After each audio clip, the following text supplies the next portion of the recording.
जय Shri Krishna, Radhe Govind. Welcome back to Kaan Amrit. तो आ रही है पौष मास की एकादशी, जो कि साल 2025 की सबसे पहली एकादशी होगी। तो आज इस वीडियो में हम जानेंगे कि पौष पुत्रदा एकादशी इस बार हमें कब करनी है, इस एकादशी का क्या महत्व है और इसके करने से हमें किस फल की प्राप्ति होती है, एकादशी व्रत कैसे करना चाहिए, उसके सभी नियमों के बारे में और क्या क्या इस बार खास होने वाला है। तो अगर आप लोगों ने चैनल पर फर्स्ट टाइम विजिट किया है तो चैनल को सब्सक्राइब करके बेल आइकन प्रेस कर दीजिए और अगर थोड़ा वीडियो भी पसंद आता है तो सभी को शेयर कीजिएगा जिन्हें इस जानकारी की आवश्यकता है।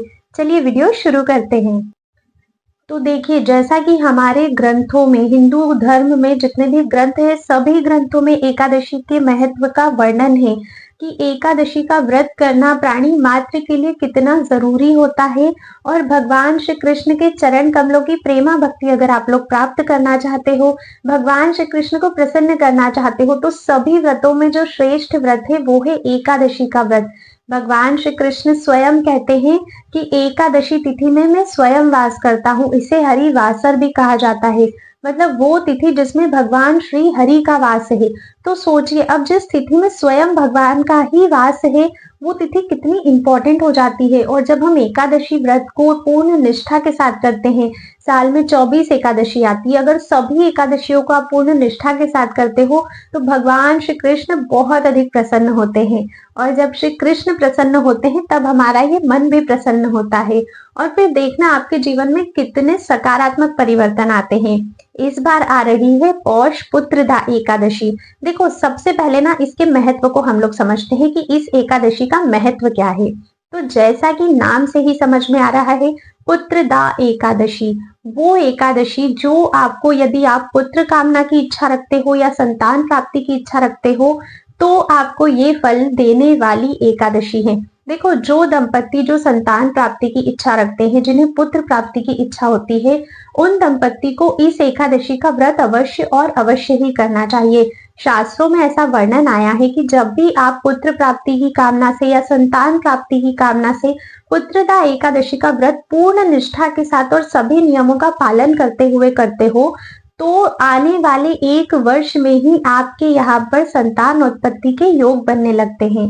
तो अगर आपके मन में भी कोई ऐसी कामना है, आपकी भी ऐसी कोई इच्छा है, तो आने वाली इस पुत्रदा एकादशी का व्रत आपको अवश्य ही करना चाहिए।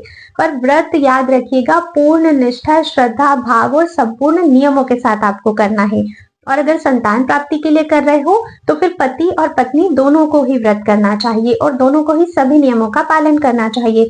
अगर ऐसा है कि कोई एक व्यक्ति नहीं कर पा रहा है किसी कारणवश, तो फिर दूसरा व्यक्ति अकेले कर सकता है। पर अगर दोनों समर्थ हो, सामर्थ्यवान हो, साथ में कर सकते हो तो फिर दोनों को ही करना चाहिए ये व्रत। आगे जानते हैं इसके और महत्व के बारे में। अब ये तो बात हो गई कि जिन्हें संतान प्राप्ति की इच्छा है उनके लिए, बाकी लोगों का क्या।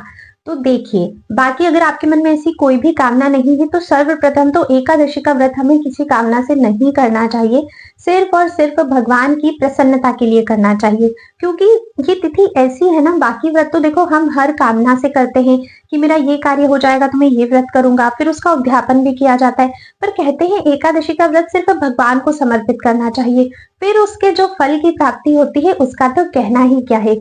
और देखो, एकादशी के व्रत में संकल्प करना जरूरी नहीं होता है, क्योंकि एकादशी का व्रत हम भगवान के लिए कर रहे हैं, भगवान की प्रसन्नता के लिए कर रहे हैं। क्योंकि एकादशी भगवान को प्रिय है इसलिए हम लोग कर रहे हैं, जिससे हमारे जीवन में भी भक्ति उजागर हो। तो संकल्प लेने की कोई आवश्यकता नहीं है। हाँ, अगर आप इसलिए करते हो कि मेरा ये काम पूरा हो जाए, वो काम पूरा हो जाए, तो सबसे पहली बात तो है, अगर इसलिए कर रहे हो तो एकादशी का व्रत मत ही करो। और भी बहुत सारे व्रत है जो आपको इच्छा पूर्ति के लिए करने होते हैं। क्योंकि एकादशी का व्रत से अगर इच्छाएं मांगोगे, भौतिक चीजें भगवान से मांगोगे तो फिर क्या ही मतलब निकला। एकादशी सिर्फ श्री कृष्ण की प्रसन्नता के लिए होनी चाहिए। पर फिर भी अगर आप किसी कामना से करते हो, किसी इच्छा पूर्ति के लिए करते हो, तो आप संकल्प बिल्कुल कर सकते हो। लेकिन भगवान की प्रसन्नता के लिए कर रहे हो, क्योंकि भगवान को प्रिय है इसलिए कर रहे हो, किसी संकल्प की कोई आपको आवश्यकता नहीं है, किसी उद्यापन की कोई आपको आवश्यकता नहीं है। जब से आपको लगता है तब से शुरू करो और जब तक भगवान आपको सामर्थ्य देता है तब तक एकादशी का व्रत करो। कहते हैं आखिरी सांस तक हमें एकादशी का व्रत करना चाहिए अगर हमारे शरीर में सामर्थ्य तो। जो भी लोग इस पुत्रदा एकादशी का व्रत करते हैं उनके घर में सुख समृद्धि की कभी कमी नहीं होती। भगवान तो प्रसन्न होंगे आपसे, लेकिन साथ ही साथ माता लक्ष्मी भी आपसे प्रसन्न होगी। पुत्रदा एकादशी का व्रत करने से घर में सुख समृद्धि बनी रहती है। अब जानते हैं कि ठीक है, ये तो सारी बातें हो गई कि इस एकादशी का महत्व क्या है। अब एकादशी का व्रत आखिर हमें करना कैसे होगा? तो देखो, एकादशी का व्रत तो एक दिन का नहीं होता है। एकादशी का व्रत 3 दिन का होता है, जो कि एकादशी तिथि के एक दिन पहले से ही शुरू हो जाता है, जिसे हम लोग कहते हैं दसवीं तिथि, और चलता है द्वादशी तिथि तक। मैं ऑलरेडी एक वीडियो पहले बना चुकी हूँ कि एकादशी व्रत के नियम क्या है, उसमें मैंने डिटेल में संपूर्ण नियम बताए हैं। उस वीडियो का लिंक आप लोगों को डिस्क्रिप्शन बॉक्स में मिल जाएगा। अगर अब तक चेकआउट नहीं किया है तो आप वो वीडियो एकादशी व्रत करने से पहले एक बार जरूर देख लीजिएगा। तो दसवीं तिथि से ही क्योंकि नियम प्रारंभ हो जाते हैं। सबसे बड़ा नियम तो ये होता है कि दसवीं तिथि को कुछ भी भारी भोजन मत कीजिए। सूर्यास्त होने के बाद तो कोशिश करिए कि आप भोजन ना ही करो। अगर किसी कारणवश सूर्यास्त के पहले नहीं कर पाए हो और बाद में करना भी पड़ रहा है, तो आप लोग फलाहार कर सकते हो। जैसे हम लोग जो भी चीजें व्रत में खाते हैं, उन चीजों का सेवन आप लोग फिर सूर्यास्त के बाद कर सकते हो। एकदम लाइट भोजन आपको उस दिन करना होता है, और तामसिक भोजन या नॉनवेज किसी भी प्रकार की चीजों का सेवन नहीं करना है। अगर हम एकादशी तिथि की बात करें, तो एकादशी तिथि पे तो आपको पूर्णतः भगवान को ही समर्पित कार्य करने हैं, जिसमें ब्रह्म मुहूर्त में उठ जाइए, स्नान आदि से निवृत्त हो जाइए। हो सके तो अपने स्नान के जल में थोड़ा सा गंगा जल मिश्रित कर लीजिए, यमुना जल मिश्रित कर लीजिए, उसके बाद स्नान कीजिए। घर के पास में कोई पवित्र नदी सरोवर है तो वहां पे जाके स्नान कीजिए। उसके बाद आप लोग भगवान की मंगला आरती कीजिए और अपने संपूर्ण दिन को मंगलमय बनाइए। उसके बाद तुलसी देवी की सेवा कीजिए। तुलसी देवी की सेवा पूजा आपको किस प्रकार करनी है, इसका डिटेल्ड वीडियो आपको आने वाले वीडियोस में मिल जाएगा। ठीक है, तुलसी देवी की सेवा पूजा कीजिए। थोड़ा समय बचता है तो वहीं पर बैठकर भगवान के नामों का जप कीजिए। गुरु प्रदत्त मंत्र है तो गुरु मंत्र का जप कीजिए। उसके बाद भगवान के लिए कुछ भोग बनाइए, क्योंकि हमारे लड्डू गोपाल को, हमारे ठाकुर जी को बहुत भूख लगती है, तो उन्हें भूखा नहीं रखना है। आप चाहो तो फलाहार भी भोग लगा सकते हो। तो कुछ भी भगवान के लिए सुंदर भोग बना के उन्हें लगाइए। पूरा दिन पूर्णतः भगवान को समर्पित करने से मतलब है कि भगवान के समक्ष ही बैठकर सारी चीजें नहीं करनी है। घर के काम करो, ऑफिस के काम करो, स्कूल जाओ, कॉलेज जाओ, सब कुछ करो, पर ये जो मन है ना, इसको भगवान में लगा के रखो। भगवान के नामों का जप करो, चिंतन करो, उनकी लीलाओं का श्रवण करो, पठन करो। अगर घर पे रहते हो तो कथाएं सुनो, ग्रंथ पढ़ो, ये सारी चीजें करो। बाहर रहते हो तो उनकी लीलाओं का चिंतन करो, भगवान का ही मनन करो। पूर्णतः अपने मन को भगवान को उस दिन समर्पित करके रखना है आपको। किसी से द्वेष नहीं करना है, ईर्ष्या नहीं करना है, किसी की निंदा नहीं करना है, चुगली नहीं करना है, गलत आचरण नहीं करना है, मारपीट नहीं करना है, किसी का अनादर नहीं करना है। इन सब चीजों से बचना है। एकादशी पे ये सब चीजें नहीं। एकादशी पे सिर्फ भगवान का नाम और भगवान की याद, यही सब कुछ हमें करना है। उसके बाद संध्या के समय में फिर आप लोगों को संध्या आरती करनी चाहिए, तुलसी देवी को दीपदान करना चाहिए। कहते हैं एकादशी की रात्रि में हमें शयन नहीं करना चाहिए। एकादशी की रात ना सोने के लिए नहीं होती है, उस दिन आपको जागरण करना चाहिए, तभी एकादशी का पूर्ण फल प्राप्त होता है। अब क्योंकि हम लोग कलयुग में रहते हैं, जागरण करना संभव नहीं हो पाता है, तो 12 बजे तक तो आप लोग एटलीस्ट जगो। उसके बाद चाहे तो आप लोग सो सकते हो। फिर नेक्स्ट डे है द्वादशी।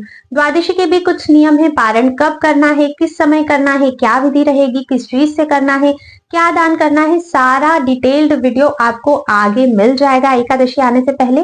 तो पारण की वीडियो भी अवश्य ही देखिएगा। लेकिन अब तक चैनल को अगर सब्सक्राइब नहीं किया है तो कर दीजिए, क्योंकि एकादशी की कथा की वीडियो भी आने वाली है और एकादशी पारण की वीडियो भी आने वाली है, और डिटेल्ड एकादशी के दिन की संपूर्ण दिनचर्या की वीडियो भी आप लोगों को इस चैनल पे मिल जाएगी। अब जान लेते हैं कि इस बार पौष पुत्रदा एकादशी कब है।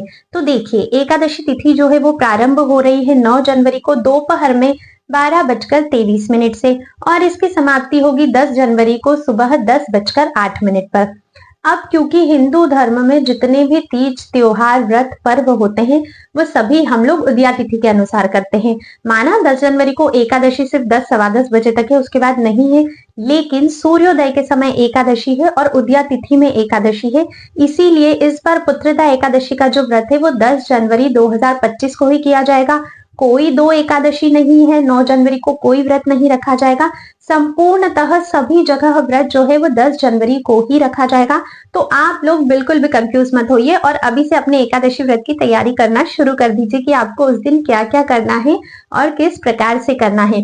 जल्द ही मिलेंगे डिटेल्ड वीडियो के साथ। अच्छा, एकादशी के व्रत में क्या खाना चाहिए, क्या नहीं खाना चाहिए, फुल डे रूटीन कैसा होना चाहिए, इन सभी वीडियोस का लिंक आपको डिस्क्रिप्शन बॉक्स में मिल जाएगा, आप वहां से चेकआउट कर सकते हो। अगर आप अब तक वीडियो में बने हैं इसका मतलब वीडियो आपको थोड़ी पसंद आई और इन्फॉर्मेटिव तो लगी है। तो अगर पसंद आई है तो बिना लाइक किए बिल्कुल भी मत जाइएगा। अब आने वाली वीडियोस में मिलेंगे, तब तक के लिए राधे राधे।